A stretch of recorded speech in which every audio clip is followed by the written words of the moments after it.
Let's talk today about robot skills and really about a quo vadis, as we're at a very interesting point at the moment. But let me start with a video. I did my PhD close to Hollywood, so I love to bring up videos. And this here is actually a commercial by the robot maker Unimate. And they just devised the first commercially available industrial robot with a computer and everything. And they were so cocky that they said, oh, soon we will have robots in every home.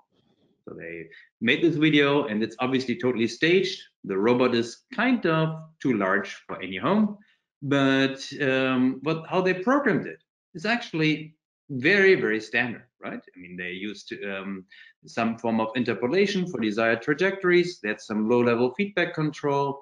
They had some wire points. It's pretty much how we teach our students today, is still how to create a simple robotics program starting from scratch. And if you would move any of these elements, well, typically the program would actually fail. So we basically still don't have these robots at home, and you can already feel that there is good reason for that.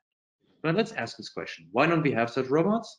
And well, you just need to look once into the factories and see the factories still have robots programmed in exactly this style of fixing everything up to 150 micrometers, and using no sensing if you can avoid it, ideally just switches, ideally everything is well timed, and well, we don't adapt to the environment, or don't have any of uncertainty ideally in the environment. Similarly, any of you who's bought a lawnmower robot or a bought an iRobot, but Roomba vacuumer will know the first thing you do is you arrange your furniture, you put some wires into the lawn in order to get rid of all uncertainty. So with other words, what do? Well, we typically adapt the task to the robot and not the robot to the task. And that hasn't changed since the 1960s. And why is this? Well, originally, this really came from the analytical robotics worldview. The analytical robotics worldview basically said robotics requires exactly three components: an accurate forward model. You can also call this a physics simulator, there's tons of other names for it. I personally like forward model most. And of course, that's a great thing. This is a great product. It basically gives you it comes directly out of the physical principles. And we all know all models are wrong, but actually physical principles have been very useful. They've brought us to the moon. They've enabled us to build a ton of machines. And well, typically it's a really useful approach, right? But unfortunately, you also recognize that there are quite a few areas which defy classical physical modeling. Look at friction, which we still don't even understand at a macroscopic level, so from a physics point of view at all. Or actuator dynamics, or you look at making and breaking contact, and you can continue this list where accurate forward models can be prohibitively hard. The second component we were supposed to require, well, that was supposed to be planning algorithms. And as we know today, well, planning is actually quite hard. We typically have exponential explosions of the path trees. We can't be replanning, and online is really, really hard. And if our model has a mistake, well, we get an optimization bias, which can really kill all the planning efforts. And then finally, well, the last thing you need is fast feedback control. Was the common legend, since with the fast feedback control, you always have an error killer and you can make anything possible.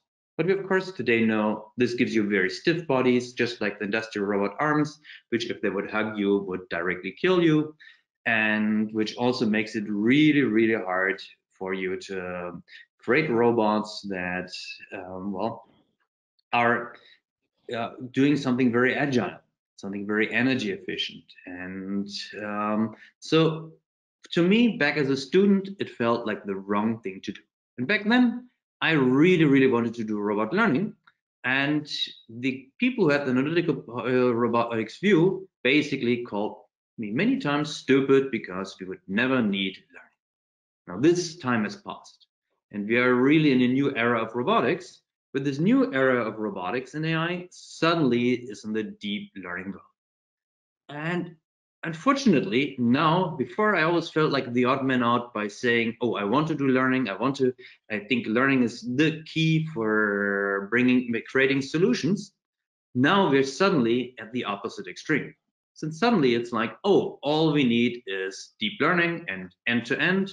So what do we have? Well, we require a highly flexible representation with suitable algorithms, and we have a ton of these deep nets now. Unfortunately, with these highly flexible representations, you can learn anything.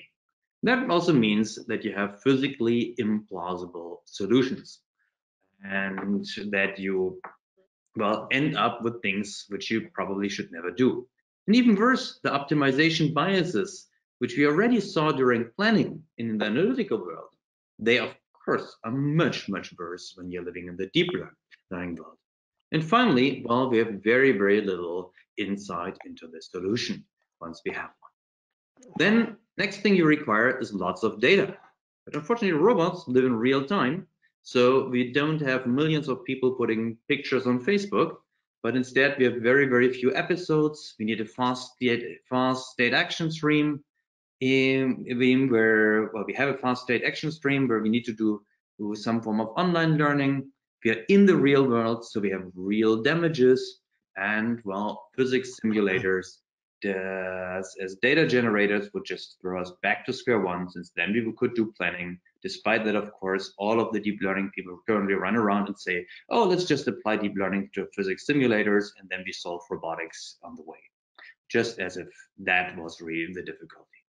And finally, while we require lots of computation, that is surprisingly not so much of a bottleneck anymore, as long as you have good communication, and you can pre-compute your solution. Since online learning or computing on the robot or computing in a faraway place obviously becomes very, very hard. So with other words, we are limited no matter to which extreme we go, the old extreme or the new extreme. So how should robot learning differ? That's really for me the quo vadis, and I've taken 8 lessons out of this. And these 8 lessons are, well, we should try to learn on the real system, since that is in the end what counts. We humans also do learn on our real body. We have have sufficient amount of knowledge from, well, in our case, evolution. For the robot learning system, this should be from the physical simulator. We definitely need to be able to adapt online without replanning, even in the furthest future. And we really want to avoid any kind of real-time bottlenecks in learning, in control, etc. And well, we want to cope with a little episodic data problem that we have few episodes, but they include a lot of data. And the solution should ideally be at least partially explainable and physically plausible. Then you have to cope with optimization bias, and well, that may lead later over to Oliver. You really want to have the best buddies and not just the best buddies for feedback control. Now, I can only give you tiny glimpses of the things we have been doing, and I don't have the answers to these things, but these 8 major points. But I really think these are the points we should be focusing on in order to make robots more intelligent and more useful and more widely applicable. So first thing for me is, well, we should do learning, and we should start by imitation learning. So what's imitation learning? Well, you typically try to reproduce a distribution of a states and actions queue by, well, creating a new distribution, which is, well, typically a distribution over your actions, pi, called policy. And you can do this by minimizing the difference or maximizing the similarity between the distribution you have seen and the distribution you're generating. Now, if you just do this blindly, This is actually really, really old, since that was the first robot learning approach ever by Michie and Chambers, really popularized by Claude Sammet under the name behavioral cloning. And it's totally model free, so it actually, when it works really well. People have programmed robots to drive all the way from one end of the United States to the other end by just using such kind of model free behavioral cloning already in the 1980s. So with the cheapest neural network back then possible. Of course, you become better when you bring in more insights. And these you bring in typically into the constraints, which brings you to something which is surprisingly a really, really new development already, that you do model-based behavioral cloning instead of model-free behavioral cloning. In fact, the first reference I know is the one of Peter Engler from 2013 or something. Dual to this problem, you have the inverse reinforcement learning problem, where you're reconstructing the solution of the teacher. And you have one more possibility here. That is, try to put in just the minimal physics into your constraints. You actually end up with the policy classes that are actually useful. Such classes we typically call motor primitives, and there is by now a billion of typical solutions.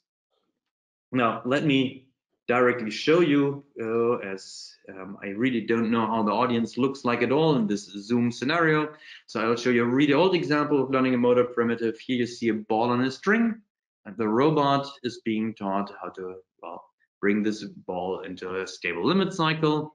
And we were actually quite surprised, since this worked by imitation learning out of the box perfectly, much better than anything any of our control engineering students has ever produced in, well, all the years we have been using this task as a student project, which is by now quite a few years. So quite clearly, we can do a lot of imitation, but imitation is not enough, since imitation, well, typically requires that we are just reproducing what the teacher does, and, well, the teacher cannot show us everything, so we also need self-improvement, which is typically done by reinforcement learning. In this case, we don't have a beautiful cost function anymore, since there's no such thing as similarity in here to the data, but we are actually maximizing some scores, or school grades, or rewards, or cost, or minimizing costs, but it's all basically the same idea, and we're doing an expectation over these. And now in this case, we need to bring in again the same assumptions as for imitation learning, if you do model-based imitation learning. And this could, for example, be solved by reinforcement learning by linear programming. And it has the dual problem of, well, again, reinforcement learning by linear programming, but it actually turns out that this is even equivalent to the Bellman's principle. Can be solved by Bellman's principle of optimality, which is another dual form to this problem. Interestingly, the primal we have here, so the one at the bottom, is actually harder than the original problem, and quite a bit harder. That brings us together with the insight that we have no natural notion of data in this classical problem, to the insight that we need to fusion the ideas of reinforcement learning and imitation learning by bringing in an additional constraint on similarity to data. And this is just objective from behavioral cloning, and the data here is, of course, the data we've generated from our previous policy. So it's actually data which is not necessarily the data we want to strive to, but just the data we don't want to go away from too much. And this turned out to be a super important insight. And by now, nearly all of the major reinforcement learning, whether it's deep reinforcement learning or other kind of reinforcement learning methods, it's including natural policy gradients, TRPO, PPOs, SAC, they all have started to use this insight in one form or the other. Not always giving credit, of course. So where did we use it first? Well, we used it somewhat unknowingly, actually, in an algorithm we had developed initially by coming up with the same equations, but from a different principle, and later could show that it was actually derivable from this program. And that's the algorithm called Power, and you see here how it does self-improvement. It typically gets the ball into the cup for the first time after about 40-something trials, and it becomes perfect after about 90 trials. Humans are substantially faster. They actually manage to, well, kids at the age of 10 to 12 manage to learn it within 30 trials, grown-ups within 3, 4. Fine, small kids don't learn it at all, and I, as a professor, took 3 months to actually learn it. But newer algorithms derived from the same program, just with more efficient assumptions, actually can learn it also within 3, 4 trials, as we've learned by now. So with other words, you should be quite clear from this that we can actually learn nice policies by reinforcement learning. Now, let me thus move to the next important part. So this should actually tell you we can somehow start from data. Just we need to bring in sufficient knowledge into this program, and we've brought this in by bringing it into the policy indirectly by putting in minimal physics using the motor primitives. Now, the next thing you wanted in our big shopping list was modularity. So you don't want to have a policy like this one here, which is a big gray box, but you really would like to open this box and, well, have elements that you can reuse. So how do you do this? Well, you would actually take trajectories, you would segment them, and you would build up libraries. And here's an example from table tennis where we've built up a library of motor primitives, and well, here you see a resulting behavior from that. Similarly, you could do things such as manipulation, and which you see here, and where here the height of the tower is actually being rewarded, here the reproduction of the sequence, or here the bimanual sequence in the exact same framework. But execution remains hard, and this high-speed stream of data requires that we also employ, well, in this case, because execution requires models, we should also answer the question of how we can learn models effectively from data and replace the physical models without, though, doing worse than the physical model.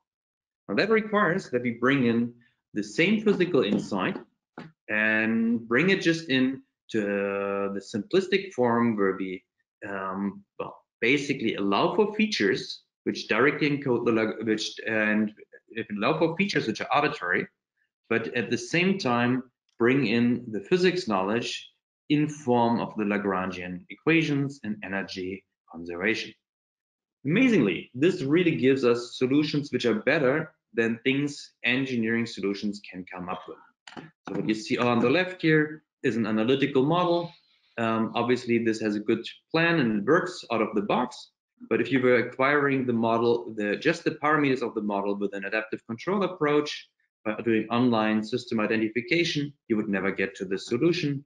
And even with the textbook, doing the textbook approach, while this here has learned the complete physics while actually executing the task. Jan, yes. Can you hear me? Yeah. Yes, I can hear you. We have to come to an end. Yes, give me 1 second. Last part.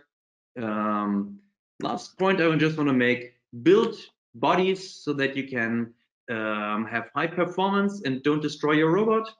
And in fact, by just learning blindly on the real system, you then you can let your robot alone do high-speed tasks like this one here, and within 14 hours can learn table tennis without imitation at all.